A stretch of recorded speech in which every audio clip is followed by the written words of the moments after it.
This is Halftime Adjustments on WPXI Now. This is the maiden voyage. The first one. This is the first one. It's Halftime Adjustments. Dan Kovacevic, you know him from our partner DKPittsburghSports.com. This is going to be a fun opportunity for us to talk about different issues in sports. Glad you're here on the I appreciate maiden that, voyage. With fewer constraints, let's put it that way. When we do Final Word on Sunday nights, there's always somebody in our ear like rap, rap, rap. And this way, we'll just talk it out, you know? And we want anybody watching this to make a note of what you'd like us to discuss next week. And make sure you let us know. But let's start with, we're going to go Penguins, Steelers, Pirates today.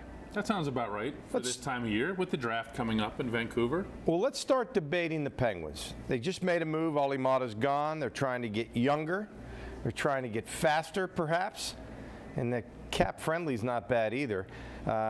Talk about that move and how it impacts the draft. What do you think?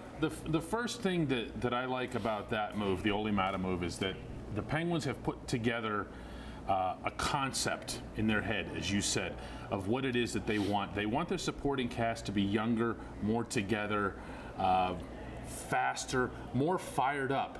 Jim Rutherford, in speaking with him right after the Mata trade was made, told me that his greatest concern about the Penguins, the roster as it's currently constituted, and this is open to debate, is that he feels that it just wasn't motivated enough, that some guys have gotten a little bit complacent with, I've won a couple of cups, or I've won 3 cups, and that's good enough for me. Maybe not even in the front of their minds, but in the back of their minds. And he wants to see more of that youth infusion. Now, if that comes with the additional bonus of, as you said, getting faster, so be it. Alimata clearly, we don't know why, lost a step. You saw it. Mm-hmm. And even though they're different positions, between Mata and Dominic Cahoon brings you a little bit more of a speed element up front. And we'll see what they can do about that on the back end. All right, Cahoon makes them faster. Yes. And doesn't take a lot of penalties. No. And certainly helps them improve in an area. But as I see it, it opens up this whole defensive problem even more than it's already opened up. They have some work to do. This obviously may not be the last move because you get better in one area, but you still have a big hole to fill defensively. What are they going to do there? Yeah, I mean, the mindset right now of the Penguins is that they've got 8 guys back there because they count Juuso Riikola as a guy that should be in the top 6. Chad Ruhwedel's more of the support guy, just the way he's always been, kind of the taxi squad. Do they feel that they have enough back there? Yeah, because they see Marcus Pettersson in particular as a guy who can step up even into a top 4 role. Jim mentioned that to me pointedly without my even bringing it up. We see Pettersson as a guy who can elevate. If that's the case, then maybe you're dropping Jack Johnson down into a third pairing role. Or maybe they try to trade Jack Johnson, and then we're still asking even more questions about the defense. But right now, as they see it, you're talking about 8 NHL caliber defensemen. So Jim doesn't feel the need to replace Alimata. I think that he still feels the need to make moves, though, most of those being aimed up front. All right, at the top, Dumoulin and Letang. Yep. And then you have Justin Schultz. Yeah, exactly. And after yes, Justin Schultz, all of a sudden there's a little bit of a drop-off. You mentioned Jack Johnson. Jack Johnson could have been part of a deal to send Phil Kessel out. Did not happen. That actually wasn't the case. Jim Rutherford denied that over the weekend. That was a report that came out that was incorrect. Out of the New York media outlet, right. It came out and it was incorrect. Jack Johnson was not included in that. Jack Johnson, I think, still going to be here. His contract is very hard to move. Jack Johnson, when he was paired with Justin Schultz, did fine. I think we seem to forget that because a lot of people are attaching the way Jack Johnson played for the first 3 months when he was out of position. They moved him to the wrong side and saying, well, he stinks and whatever else here. They don't see it that way. I think he's still going to be with the team. However, again, I'm going to go back to that Marcus Pettersson thing. If Pettersson slides up, do you have some concerns about the third pairing being Johnson and Goodbranson? Yeah, probably a couple of bigger, slower guys. I'm not sure anybody would want that, but Pettersson is ready for more ice time. The only way to get it is to be on a higher pairing. That means being with Justin Schultz. And Justin Schultz is an offensive-minded guy. So get back to the original problem here. You make a move that makes things a little bit out of focus defensively. What did they do to get better defensively? What moves might you think they'll make? The best moves that they can make to get better defensively is to convince their forwards to participate in the process. How often did you and I talk about this through last season? It was never really about the defense men. It was about the collective team defense. Right. At times it was about Matt Murray and about the goaltending, but once that got solved, they were still having the same breakdowns. 2-on-1s, 3-on-2s, clean breakaways, short-handed breakaways like crazy for these guys. That's a result of the forwards just not having what Mike Sullivan would refer to as the defensive conscience. How many times did he use that term? They have to instill that. To some extent, they've done a little bit of that by bringing in the two Florida guys, Nick Bukestad and Jared McCann. They came in with some of that mindset, that mentality from Sunrise. That was the way the Panthers were coached. They came into Pittsburgh and did that. This player that they just acquired, Dominic Cahoon, was a +10, the best among all forwards on the Chicago roster, and a team that had a zillion guys that were minus a ton.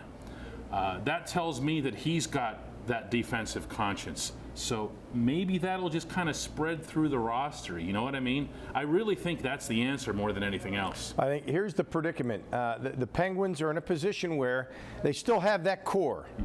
And I'm not going to say the window's closing because that's too cliche, but time's a ticking. Every season, time ticks away. Yeah. And they need for to. the main guys. I mean, we hate to even think about it with Sid and Gino and these guys, but it's happening. Yeah. We talked after the season, and I said to you, and I know that you know, some Penguins fans might not want to hear this, but it's not out of the question that the winning is over for this core. Certainly, they have more championships in them, perhaps, but it's not easy to win a cup. It's not. They've already won 3. It's not, but we just watched the Boston Bruins get within 2 games of winning a cup. And look at their core and how much older it is than the Penguins core. We're talking about Patrice Bergeron, Zdeno Chara, Brad Marchand, Tuukka Rask, all in their mid to 30s, and obviously in Chara's case, 42. That is a much older core than the Penguins have. What happened was they surrounded it with first-round draft picks, quality younger players that came in and functioned in some cases as a supporting cast, but in other cases they really stepped up, like a David Pasternak, like Charlie Coyle, Charlie McAvoy on defense. They became a much better team. The Penguins absolutely can do that, Albie, but one thing they got to do is hang on to their first-round pick, and that means this week. No question they can do it, but it will be a challenge. And it helped this year with Boston getting as far as they did that the Caps and the Lightning and the Penguins were all knocked out, and it made things easier going forward with Boston. I'm not going to take that. You always need a lot of things to happen. Yeah. All right, let's move on. And the draft is you'll be leaving for Vancouver, so we'll be looking for your reports from Vancouver and lots of interest in what the Penguins might do, especially Friday and Saturday. Yeah. If they hang on to their first-round pick, incredibly, it'll be the first time since 2014 that they'll have done that. Wild, isn't it? It is wild. All right. When we come back, still. Well, yeah, when we come back. This is the maiden voyage. There's going to be, you know, every once in a while you'll be looking off. When we come back, we're going to be talking Steelers, and later we're going to be talking Pirates. How about that Chris Archer deal? How does that look now? Back after this on Halftime Adjustments.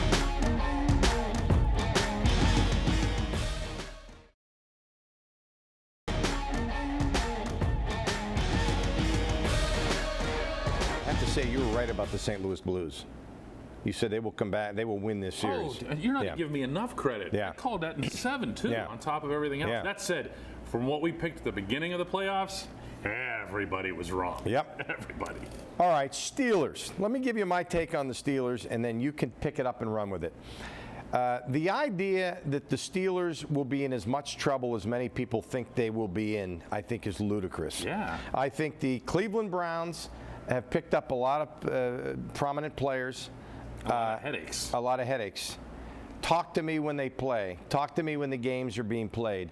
I think the Steelers are in a position with the acquisitions they've made in the offseason, with the headaches removed from their locker room, with their number 1 draft pick, on and on and on. I think they're under the radar right now. They are still the Steelers, to quote Ben Roethlisberger. We are the Pittsburgh Steelers. I think it's going to be a surprisingly great year for the Steelers. They added 3 free agents at positions that they needed. They added 3 draft picks at positions that they needed, and then they took 3 Tylenols, basically. I mean, really, how else can you look at their situation?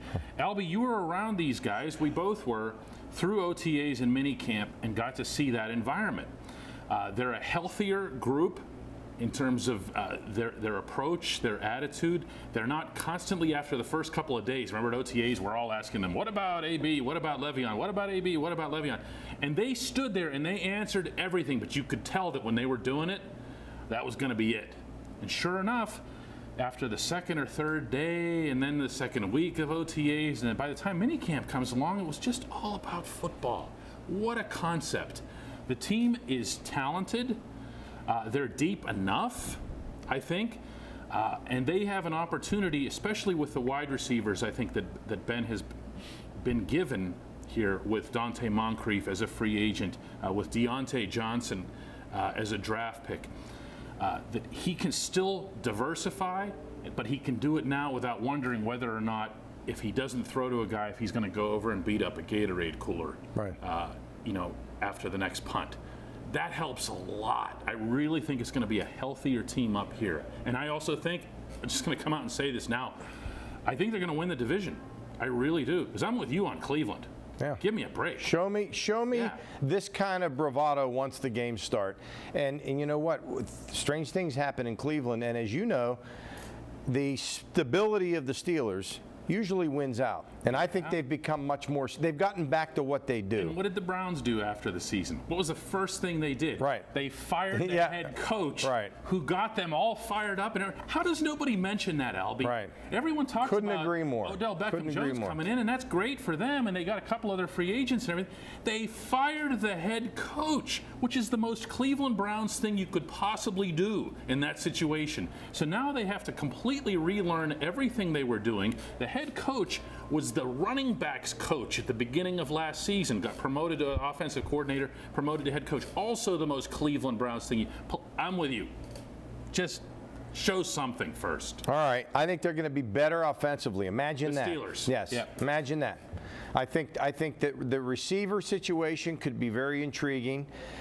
Look out for the tight ends. I think they're going to incorporate the tight ends. The running back. I was going to say. Running back there's your amazing. separation, I just think James Conner can do what he can do, but you've got Snell and Jalen Samuels. There's a guy who has proven, at least on a short-term basis, that he can do the job. Against a Super Bowl participant. Yeah. He mowed them down, the Patriots, for 172 all-purpose yards that day. They have 3 different looking weapons in the backfield. And the best part about that is that James Conner is not going to have to go into the season the way he did last year, where he has to have 35 to 40 touches. And with his style, leading the NFL in yards after being touched, yards after the tackle, broken tackles. That's punishing. He's going to get hurt. He's going to get hurt this season at some point in some way. You want to minimize that. Benny Snell has a similar punishing style. Jalen Samuels offers you a very different D'Angelo Williams kind of back, more of a slashing guy, but he also can catch the ball out of the backfield. James Conner showed that he can do that. The offensive linemen are pumped beyond words for being able to run block in front of these guys. That's not to say we're going to revert to 1974 and Franco and Rocky in a cloud of dust, but it's going to be a more consistent, a more rhythmic Steelers offense. I really believe that. The offensive lineman also, to a man, David DeCastro, Marquise Pouncey, Ramon Foster, they've not been quiet on the issue of this locker room is together.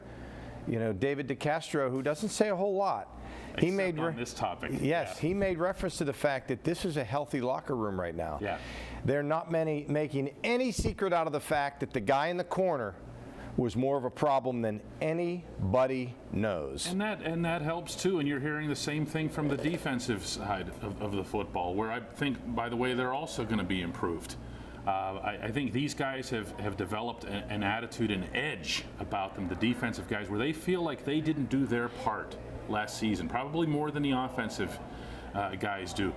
They didn't get the takeaways. They were okay at managing yardage and managing splash plays, but they didn't get their hands on the football. They didn't make those game-changing plays that you need to make, as we saw, by the way, from all of the teams that ended up going far in the playoffs. That was the biggest separator, was the defense would take the football. These guys have some of that attitude as well. And Bush and Barron on it's you know, a better defense. Not to mention Nelson.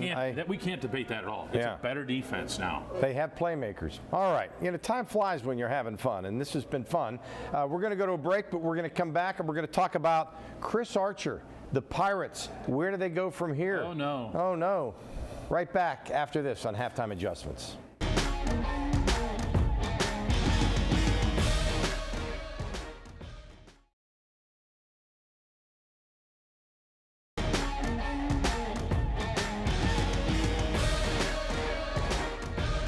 The Chris Archer trade. We have to talk about this because I think it's I think it's finally so obvious that this has been very bad the way it's turned out. You're such a nice man. I'm trying hard. I like You really are. I like Chris Archer's positivity. He says the right things. Great dude. He is a really good guy, and I like his energy. He brings in energy.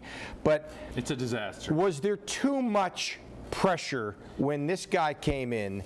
It was almost the hype of a Cy Young being brought in by a trade. He's been buckled by pressure. I think that when you're talking about Chris Archer, what you have to do is you have to look at a stack of his year-by-year ERA from his last 4 years in Tampa Bay to Pittsburgh, and it's just this, Albie. It just climbs up, and it's. He hasn't had an ERA below 4 since 2015. Well, he hasn't had an ERA below 5 since he's been in Pittsburgh. Right. So it's a bad situation that the Pirates should have recognized.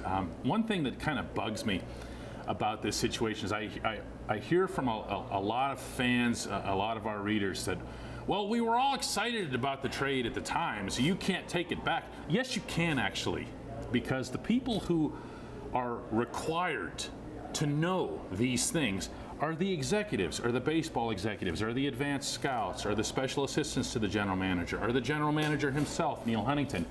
When you're making a trade of this scope, when you're talking about giving up your top pitching prospect, your top hitting prospect, and let's just throw in another first rounder, by the way, in Shane Baz. Of course, I was talking about Tyler Glasnow and Austin Meadows before that. You had better nail this one, man. I mean, this isn't one of those that you can miss on, even by this much. But to miss by this disparity, to watch Austin Meadows go to the American League and look like an MVP candidate, to have Tyler Glasnow before his unfortunate injury. Look like a Cy Young candidate. Right. And then have Shane Baz, in addition to that, pitching really well in the lower minors of the Rays system.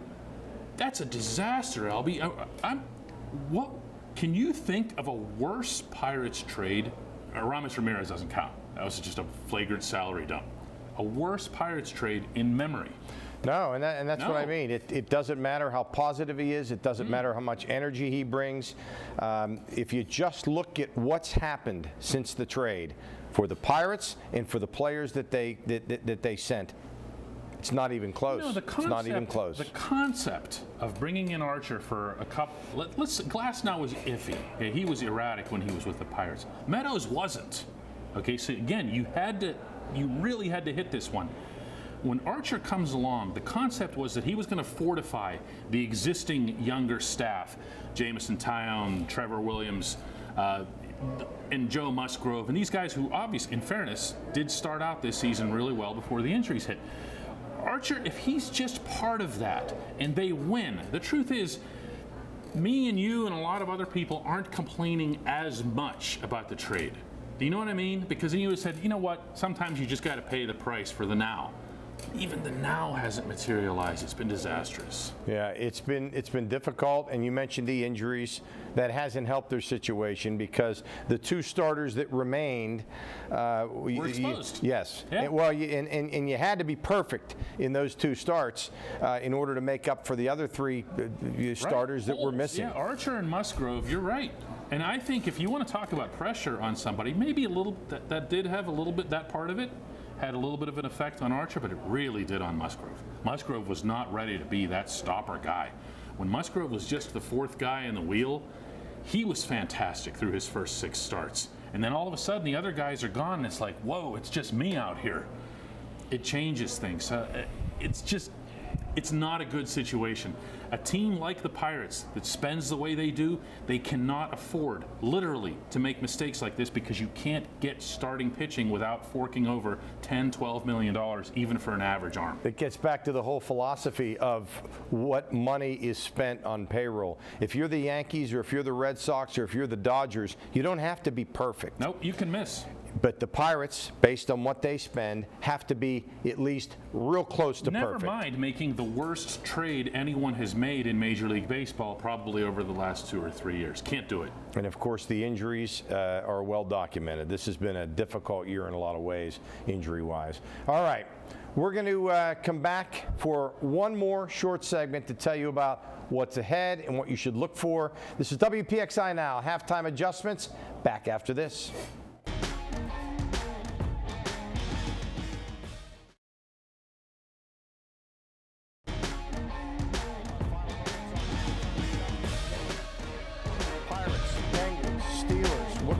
On your site with those three? I mean, we can see stuff on our site around the clock. We have John Parado covering the Pirates, again, wherever it is that they go. We have Dale Lawley on the Steelers. Now we have Dave Molinari, the Hall of Fame hockey writer, has joined our staff. Awesome. Covering the Penguins. Yeah, it's fun. It's taken us a while to get to this point. Our 5th anniversary as a site is next month, but it's been a blast. It really has, in a lot of ways. A lot of challenges too, but it's great. It's great to be part of this as well. Halftime adjustments. It's great, and this is the maiden voyage. We'll bring the confetti next time. That's right. For the 5th anniversary. Make sure you're tuned into Channel 11 as well. Of course, the nightly. Participate in this thing. Yeah, seriously. Yeah, we need you to let us know what you want us to talk about in halftime adjustments. I'll be here. Chase will be here. Dan will be here, and others. And we're going to have a lot of fun with this going forward. So we invite you to come back and join us on WPXI Now. And all that other stuff. Yeah. Let us know what you want to see here every Wednesday night. Yeah. Thanks for being with us. I'm Albie Oxenrider for Dan Kovacevic. And that in itself takes about 28 seconds. The pronunciation of the name? Yes. Just to say those two names. Done. Nice job. I'll see you.